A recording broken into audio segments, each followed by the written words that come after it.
What's going on, SC430 community? My name is Henry. Today's video we're going to be doing an SC430 mods video. So we're going to be installing the heads-up display mod. It's going to come in a box like this. So basically this is just giving you a digital heads-up display of what the cluster would typically show you, but obviously in a digital format instead of using the traditional, just the little tick lining up with the number, or just giving you a range.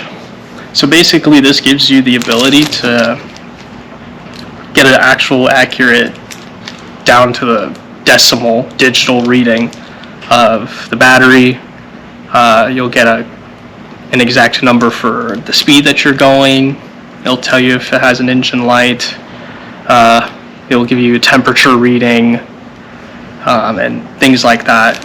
And it can also do a few other things, if I'm not mistaken. It can also show kilometers per hour as well for those that are not in the US that own a SC430 or a Soror. It'll come with this bunch of instructions on how to use it, all the different settings and things like that. So I'll go over some of the few settings that it has. So it does show speed, obviously, so that it'll also even give you an alarm if you hit a certain speed. You can disable this alarm for any of them, but you have an alarm for speed, an alarm for the RPM, water temperature, and voltage. I do recommend keeping the alarm on for the water temperature, because actually when I had the prototype of the heads-up display for SC430 mods, when it first was like in the process of coming out, it actually has saved my SC430 a couple times because I was having overheating issues. I kept fixing things thinking that it would be the correct fix, and eventually the car would basically nearly overheat, and the alarm basically caught it for me. So this is definitely a heads-up display you want to have in your car in case you're not paying attention to the cluster, or if you haven't the first gen SC430 like mine. The dash, during the day at least, the light isn't very bright, so you can't really see what's on the dash, especially with sunglasses, unless you obviously have the instrument cluster mod, then obviously that you could see it. But sometimes you're just not paying attention on the road, right? And then sometimes it'll be too late. At least with the heads-up display, it'll at least tell you right away that something's going on. So tools you're gonna really need is basically just a pick and maybe a prying tool. You might need a 10, depending on like how you want to wire up the heads-up display, where you want to put it in the car. I'm going to show you how I do it, that I think is convenient while hiding all the wires and such. But onto what's actually provided in the kit. You're going to obviously have the heads-up display itself. The wiring for it, it does connect to the OBD port, so keep that in mind. And then it's going to come with this screen. Reason being is because on camera it's going to look like you're seeing double, and if you don't have this connect like stuck to your windshield, you're not going to be able to, you're not going to be able to see it, and you're going to be seeing two of what's actually showing on the heads-up display. So this is what you're going to need, just like stick onto the windshield in front of the heads-up display so you can actually properly read it nice and clear. My front windshield is actually tinted, so I won't actually be needing this. It'll just give me exactly what I would get if I had this on it. So I won't be using this, but for those who don't have a tinted windshield, you're going to have to put it on there. And then also I should let you guys know, at least in Arizona, it's illegal to have tint on your front windshield whatsoever. You're allowed to have a sun strip tint, but I have a full window tint on the windshield. So keep that in mind for anybody in Arizona. If you have your windshield tinted, it is illegal, and if you do have it tinted, you don't need the little screen thing. But stock wise, you would need it. So let's get to it. The kit also comes with this double-sided kind of tape if you want to tape it to the dash somewhere or tape it somewhere. Personally, not going to want to do that just because in Arizona it does get hot. It would just melt it and damage the dash, and it'll probably damage some other things just because of the adhesive. So yeah, so you can see I do have the mod currently plugged in. You can see it lighting up. This is the prototype one. I'm putting in a new one because this one's malfunctioning. So I'm gonna just unplug this. Obviously you can see where I would typically have it. So for me,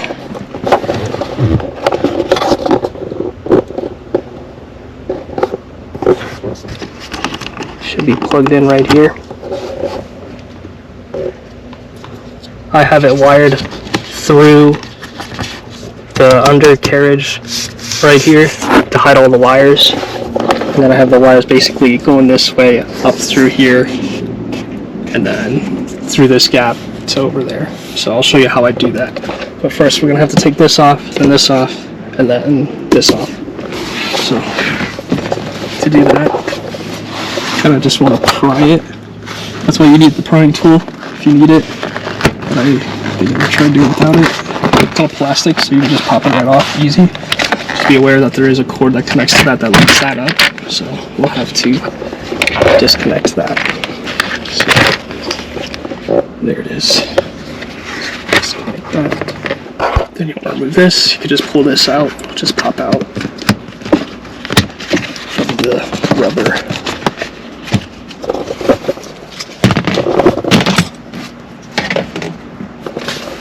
Easy. You can see that wire coming through. So that's kind of how I did it. And then we want to take this off. I kind of just put your hand here and just pry it. There'll be some metal pieces that we're going to have to take out, so we don't want to lose those. And then once you pry this one, you kind of pull it towards you and it should slide right out.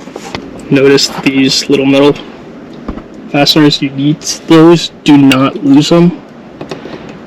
So that's why we want to get pliers or use that pick even to just kind of yank it out, because you want those, otherwise it will not hold the pillar back on.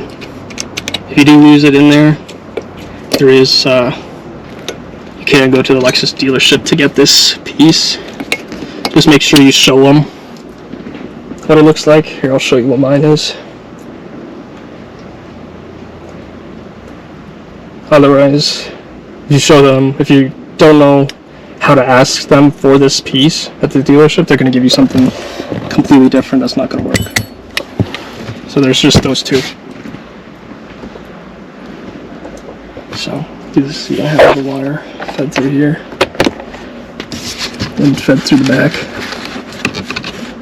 So I'll get that out, and then I'll show you how to install it like I did.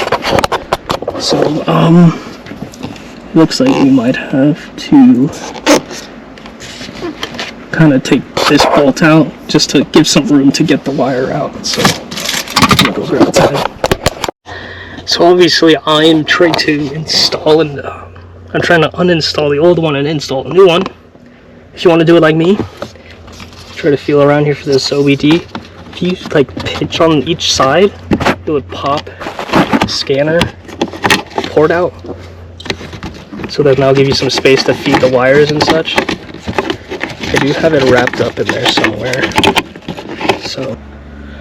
So for the new one, I'm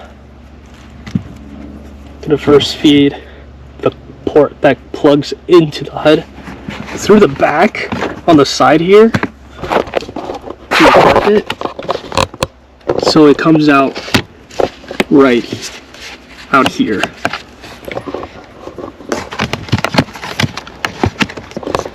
So you have to remove the carpet to do that.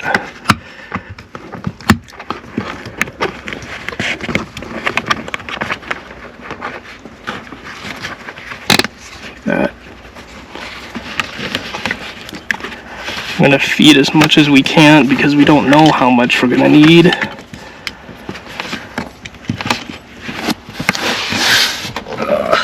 Okay. Throw the old one away. Put the OBD. Gonna make it go through the back underneath and then out through the OBD port. Should fit.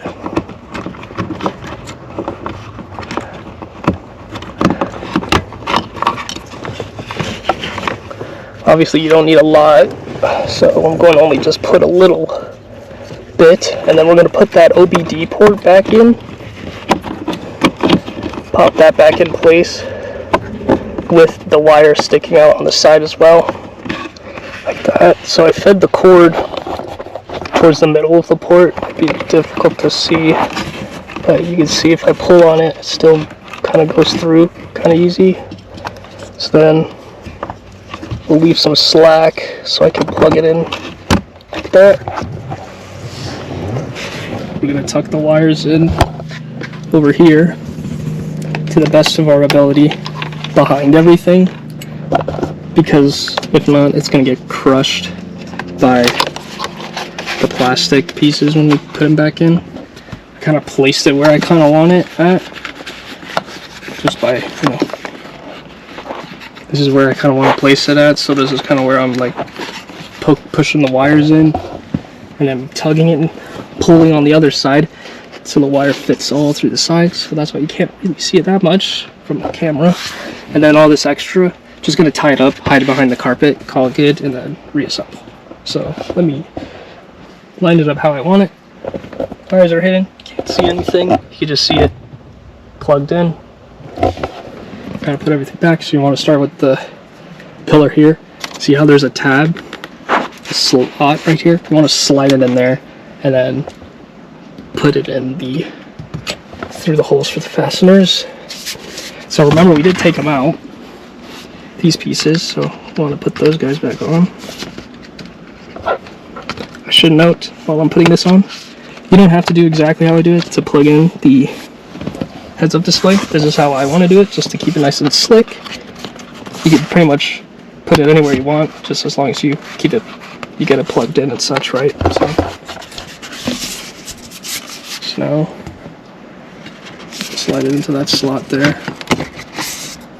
Line it up with the fasteners, and it'll pop right in.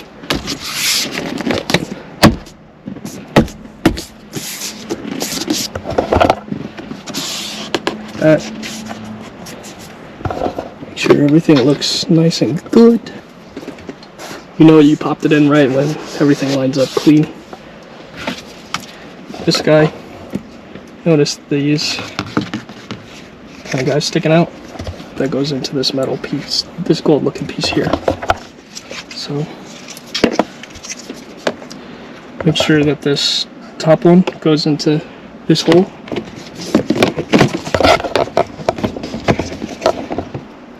And then snap it into those gold pieces. It should go in pretty smooth. Like that. And then the bottom, this mud guard is the repair manual calls it, or something along those lines. So make sure we plug that in.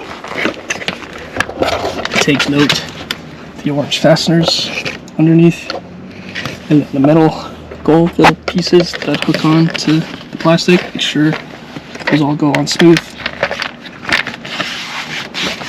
Just lining it up, it should basically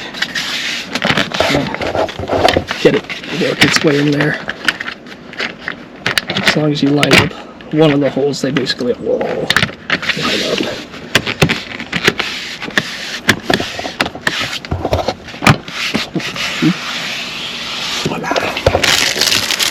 All this junk out, the old one, and then we'll start the car and play around with the settings.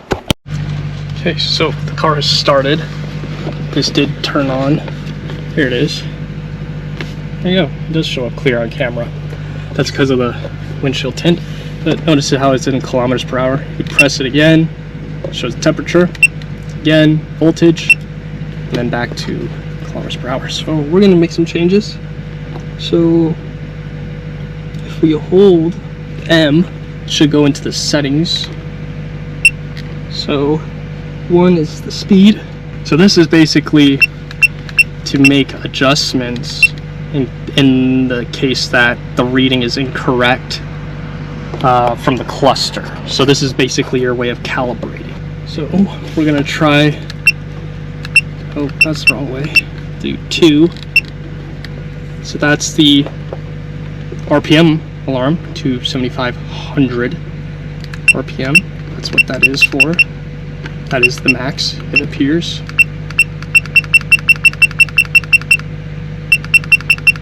So looks like I screwed up, can't go back.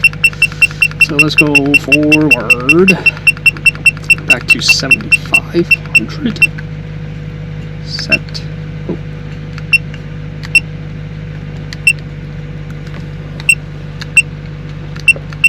Three should be the speed, so it's at 150 kilometers per hour. 4 will be the temperature alarm. I'm going to change that because it does run a little bit hotter in Arizona, obviously, so it's normal for it to be a little bit on the warmer side. So the max is 150, so I'm going to put it to 150. 5 should be the voltage alarm. Obviously it's going to be 10 because that will be your kind of signifier that it's completely dead, but you'll know that when the car does start. This does have a fatigue driving alarm, so good way to wake you up, I guess. So every 4 hours if you're driving, it'll buzz at you. So I'm not gonna really worry about it because I don't use it. I'm not really driving that much, so I'm just gonna put it to the max of 8 hours. So there's no way in hell I'll be driving for 8 hours with this gas tank. So 7 will be the brightness level.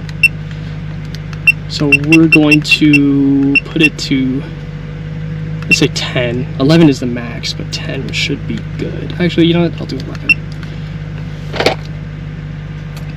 And then go out here, go to 8. That will change it from kilometers per hour to miles per hour. So that's what we want. 9 is the water temperature. 0 for Celsius, 1 for Fahrenheit. I would like Fahrenheit, so that's 1. 10. If the HUD cannot auto turn off, please set the voltage at 13.2 volts. If your car is gas, electric hybrid, or start-stop system, please delay the value to 1 volt. So that will shut this off. So this is if it doesn't auto turn off. So we'll follow the instructions here and make it 13.2 is the recommended.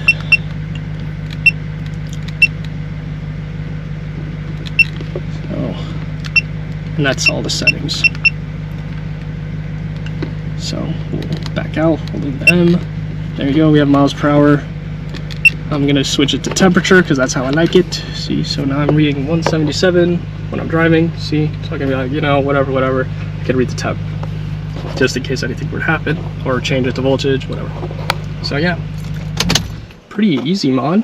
It's very nice to have. This will auto turn off after a little bit, similar to the dome light turning off. But this is what I was reading from the instructions that came with it. So make sure you keep this on you in the car just in case you end up needing it. See, there you go, just shut off. But yeah, other than that's how you install the heads-up display provided and offered by SC430Mods on SC430Mods.com. I definitely recommend it. It will save your butt, especially for those who live in hotter climates, or just basically in general, because, you know, save your butt if you're accidentally driving too fast, car's overheating, voltage is low, or for whatever reason your RPM's too high, things like that. So definitely get yourself one of these. You know, rig it up how you want it. You can have it here, you can have it all the way over here. You can, just as long as it kind of shines the light onto the windshield so it can reflect the reading. And then obviously if you don't have a tinted windshield like myself, you're gonna have to have that square plastic screen where you have to put it right in front of the heads-up display. So make sure when you figure out exactly where your heads-up display is, make sure you put the screen in, and then make sure there's no air bubbles, things like that, and then you'll be good to go. But yeah, other than that, thank you guys for watching, and I hope to see you guys in the next video.